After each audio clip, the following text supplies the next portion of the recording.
Welcome to the G5 Hive and our next installment of our Worker Bee series, where we deep dive into G5 college football landscape with the folks that know the teams the best. If you're watching on YouTube, please hit that like and subscribe button. And if you are listening to us in podcast form, please rate and review. Today, we will be taking a look at the UTEP Miners, who finished 3-9 in 2023, and they recently wrapped up their 2024 spring practices with their spring game on April 20th. We have a special guest joining us today. Please welcome to the show Zay Galindo, blogger for UTEPZay Talks, covers UTEP sports, high school in the 915, producer of El Paso Chihuahuas, AAA affiliate, and the San Diego Padres, and 600 ESPN El Paso. Zay can be found on UTEPZay on X. Welcome to the show, Zay. Thank you, guys. Thank you for having me. I'm excited to talk some college football. It's never too early to be talking college football. Never stops. And man, you do a lot. Tell us a little bit about yourself and what led you into being interested in sports reporting and covering UTEP athletics. Yeah, so about a couple of years ago, I got blessed with an opportunity to write for a local radio station. And since then, they hired me as an intern. Now I work there, and I just love talking. I love college football. I love college sports, and I'm happy. I'm just happy. I'm happy with everything.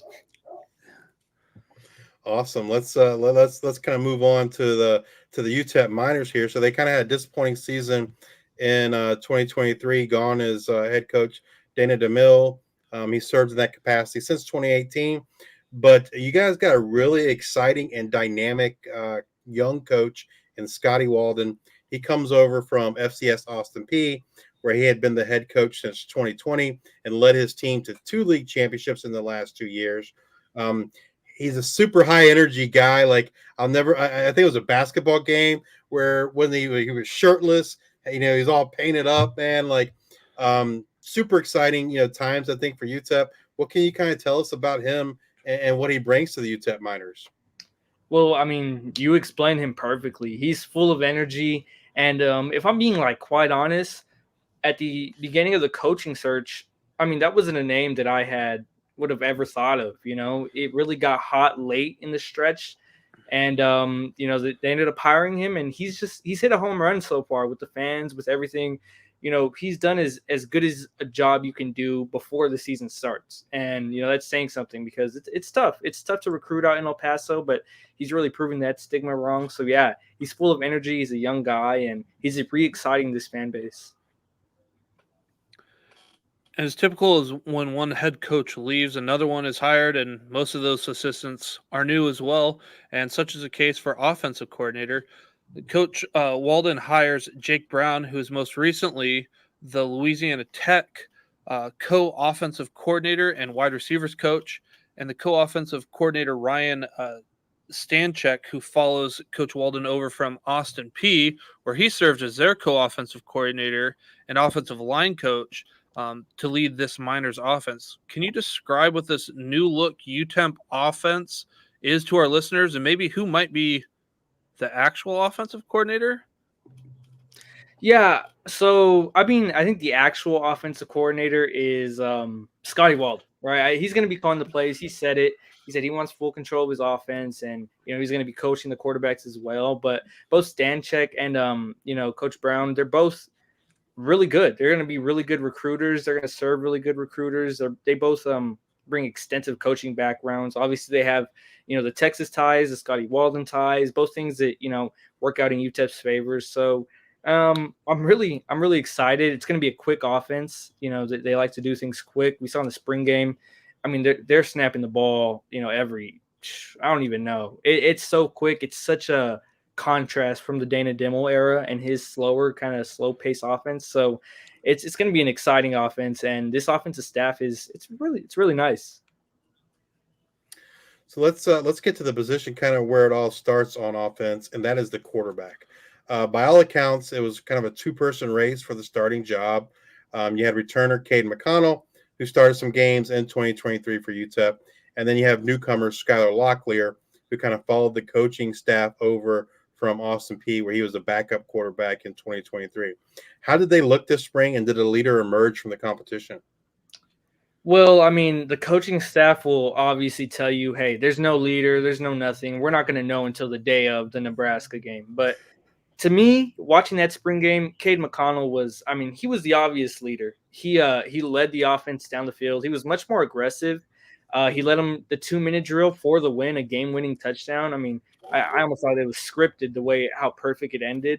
And so, yeah, for me, I think McConnell is probably in the lead, but Locklear just fits Walden's, prototypical quarterback. He's quick, he's fast, he can run with it, but he can also make, the throws that you want a quarterback to make at this level. So I really want to say McConnell is the leader, but you never know. You never know. Yeah, I mean, Locklear has certainly has the advantage of knowing the playbook more. But it's definitely encouraging, right? That McConnell, even though like he's kind of behind Locklear in terms of knowing the offense and the playbook, sounds like he played really well. So that's definitely encouraging. Yeah, I mean it is. And McConnell started last year as the fourth string quarterback. Before 3 other quarterbacks went down, he had his shot to start the last 6 games. So I mean he knows that he's working with the chip on his shoulder. So moving over to the running game, which lost a lot of production from 2023, losing its top 3 rushers in Hankins, Torrance Burgess Jr., and Mike Franklin. But not all hope is lost. They do bring in Javon Jackson, who was a 1,000-yard back from Austin Peay in 2023. Calvin Hill from Texas State, Marquez Taylor, and Cam Thomas from Austin Peay. How did that unit look this spring?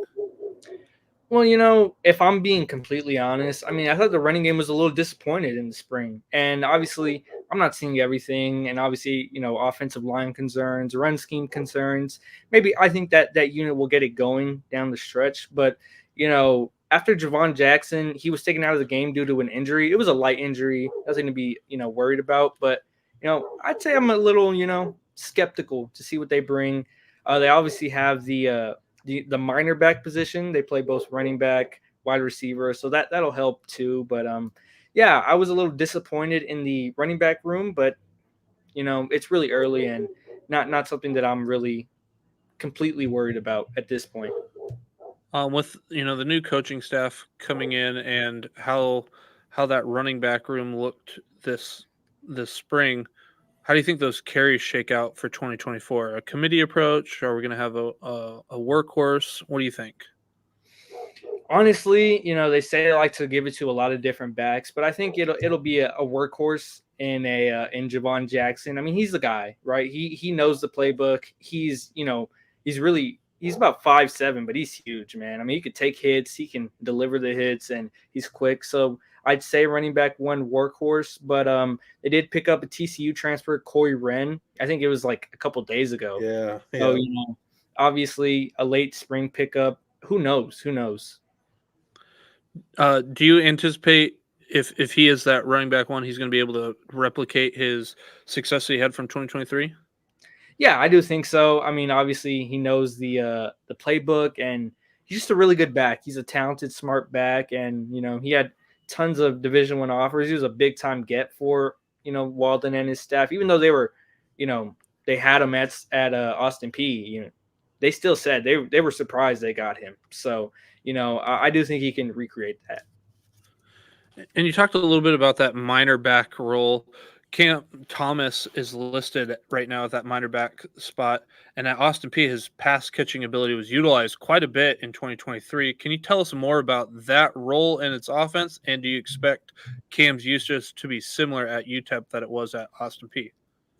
Yeah, I do think so. I think Cam Thomas, and the minor back role, they go hand in hand. I mean, obviously, I don't know what it was called at Austin Peay, but the minor back governor role, back maybe.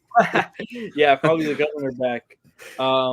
It's basically a mix of wide receiver and halfback. You're going to be lining up in the slot a lot, but you're also going to be lining up in the backfield, a little bit of both. And you got to have, you got to be talented at both positions. You got to be a good route runner. You got to have good eyes in the backfield, this and the third. And Cam Thomas knows that role. So I definitely think he's going to have a lot of production in this offense this season.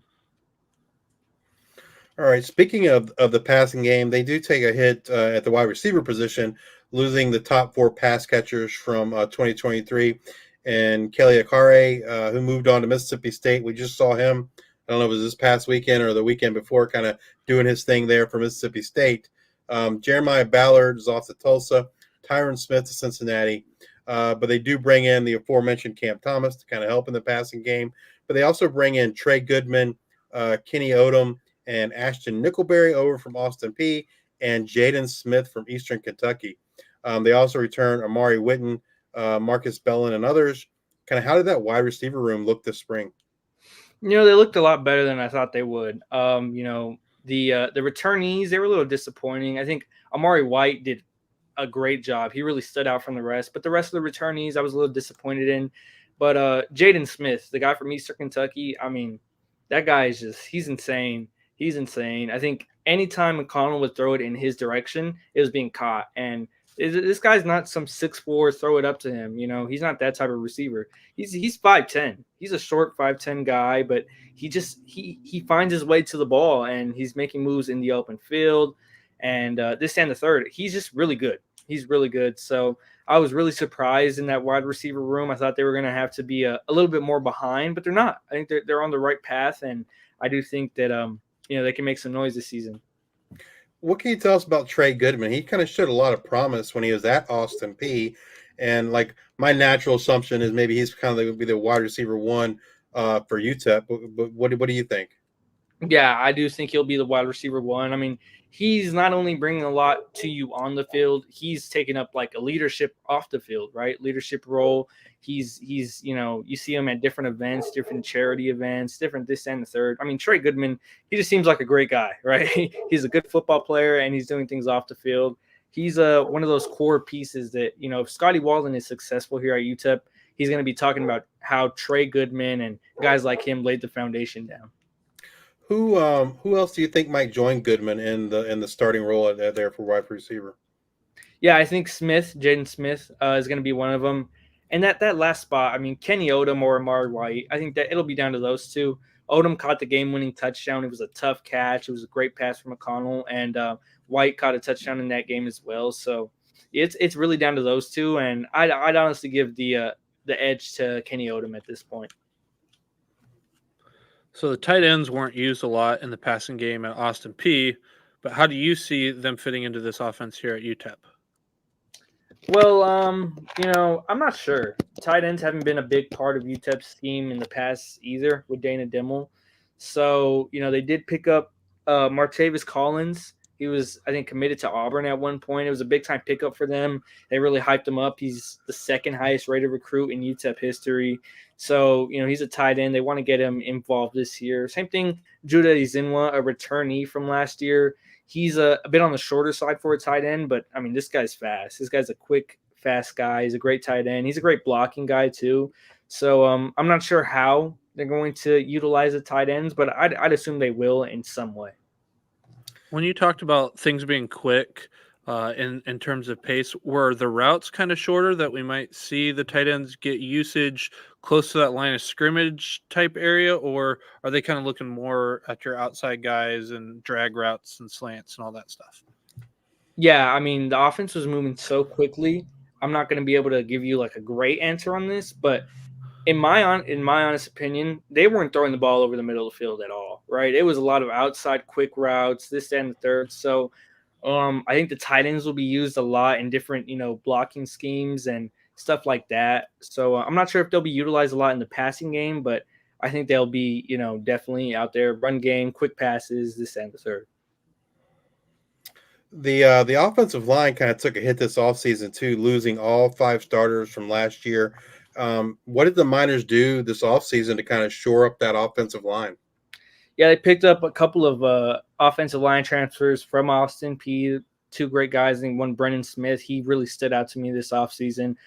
They did just lose this big guy, Luma Nakeli. He's transferring to Big Ten Minnesota. So it's a tough loss. The portal gives, the portal takes. You got to move on from that.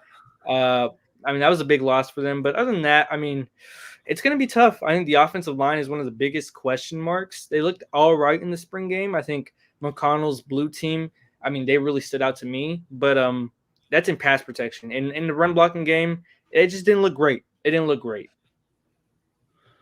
If you had to pick an offensive player to have a breakout type season in 2024, Who would you predict that would be? Yeah, I mean, I talked about him earlier. It's Jaden Smith. I mean, he's a dynamite guy. He's a big time play guy. He makes clutch plays. He makes big time plays. And another guy that I'd like to mention, Cade McConnell. If he gets the starting job, I think he's in for a big year. It's a guy who didn't expect to be playing Division I football at this point, but here he is. Right, he's a big underdog story, and if he can get it done, I think he's going to have a great season.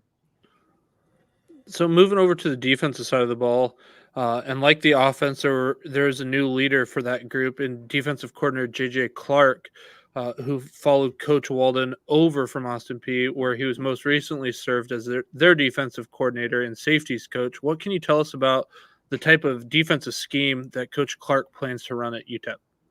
Yeah, I'm not sure on the scheme yet, but I know him and Coach Kevin Sigler from Jacksonville State. I mean, they have talent. They have a lot of talent. It's going to be young talent, a lot of young linebackers that they're bringing in that are really versatile, right? They can play up in the box. They can, drop back in coverage, a lot of different things. So I'd expect those to be, big time production tackling machines, I like to call them. And, on the outside in the secondary, they've been offering a lot of grad transfers in the spring window, cornerback wise, because, at the end of the day, a lot of UTEP's corners that they have on the roster now are young and inexperienced, and they need a big time, a secondary leader to AJ Odoms, who was really good last year in New Mexico transfer.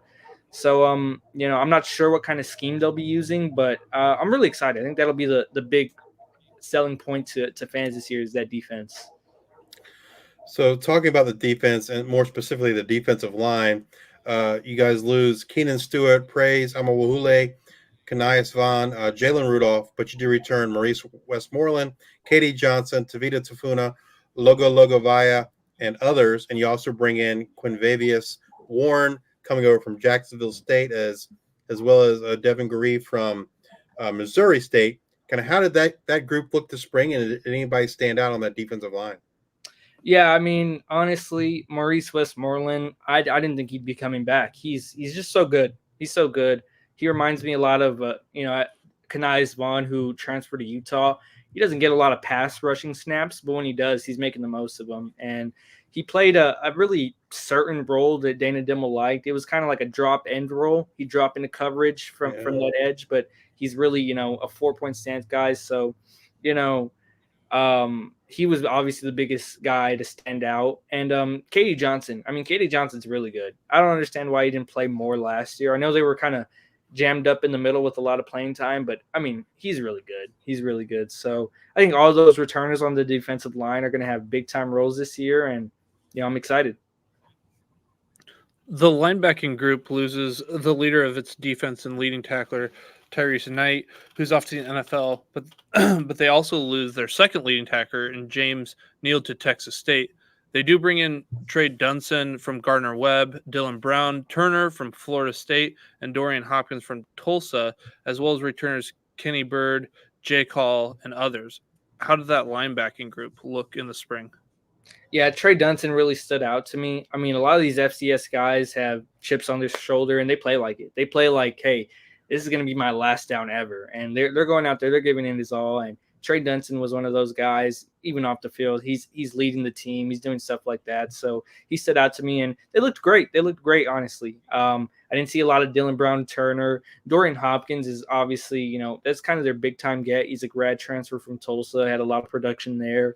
And, they look solid. They look solid. I think that'll be, the best part of that defense, honestly. So would you expect then that two linebacker roles filling in for the defense in 2024 would be Hopkins and Dunson? Yeah, I do expect that. But I think Brown-Turner, just him being from Florida State, fans are going to be talking. Fans are going to be talking a lot. So he'll see the field. We'll see how he pans out. I think he's really talented, but he's also very young. So, Dunson and Hopkins have that over him at this point, at least. The defensive backfield takes some losses as well, losing Kobe Hilton, Torrey Richardson, Tyler Williams, Trehan Hugh. They bring in Xavier Smith and Corey Chapman coming over from Austin Peay, Dylan Williams from North Texas, Yesman Green coming from Jacksonville State, Jalen Shelton from Texas State, and they also return AJ Odoms, Oscar Moore and Amir Boyd Math, Trez Moore, as well as others. You talked a little bit about this. How do you see that defensive backfield kind of shaping up? Yeah, I mean, I think at this point, I think AJ Odom's solidified cornerback one. I don't think there's any argument about that. At the safety position, it's tough. I think Oscar Moore looked really good out there. Yes, man, Green showed some potential. Same with Dylan Williams, but I think the biggest standout is Xavier Smith. I mean, he was one of the best FCS freshmen last year, an FCS freshman All-American. Obviously, he's been in the news. A Colorado guy at first. He was, they talked about it on The Athletic, how he got forced out this and the third. So he'll be playing with the chip on his shoulder as well. And I think he's really, really exciting. He'll probably be, if I had to say, a breakout, it'd be Xavier Smith. But they obviously have that spur role that they call it, and I have no idea who's going to be playing that. Yeah, I was going to ask you about that. I think Corey Chapman kind of played that role for them at Austin Peay. So I thought maybe he might have an inside edge there to kind of play that, because it's more like a hybrid linebacker safety kind of role. Yeah, it is linebacker safety, and they'll even line them up in the nickel, right? If they're running, something like that, they'll line them up in the nickel. So they need a lot of versatility there. I wouldn't say anybody from the linebacking crew would have a shot at that position, but you never know. I think Corey Chapman does have that inside lead, and I'd expect him to be playing that position come day one. You kind of talked about the defensive breakout player here in 2024 and being Xavier Smith on the defensive side of the ball. With spring practice being over, which position group or groups do you feel is most concerning? Most concerning, I mean, I think, like I said, running back, that's been the most concerning part for me because, if UTEP does end up struggling offensively this year, which could very well happen, a whole new look squad, they're going to rely on that running game as a crutch. And if it's struggling, it could get ugly out there. So I definitely want to see more from the running back position, but I do have confidence that it'll come up eventually. Anything that they would be looking to add in the transfer portal here? Yeah, they've really offered a lot of corners, a lot of secondary guys. So I think that's one of their biggest, concerns. Maybe they add a quarterback. I really don't know.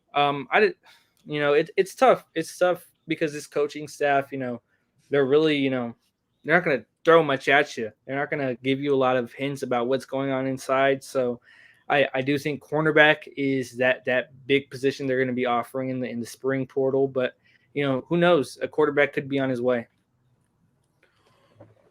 Talking about we mentioned what you think the most concerning is, but let's talk a little bit on the positive side now. Who do you think, or what do you think is the biggest strength of this team?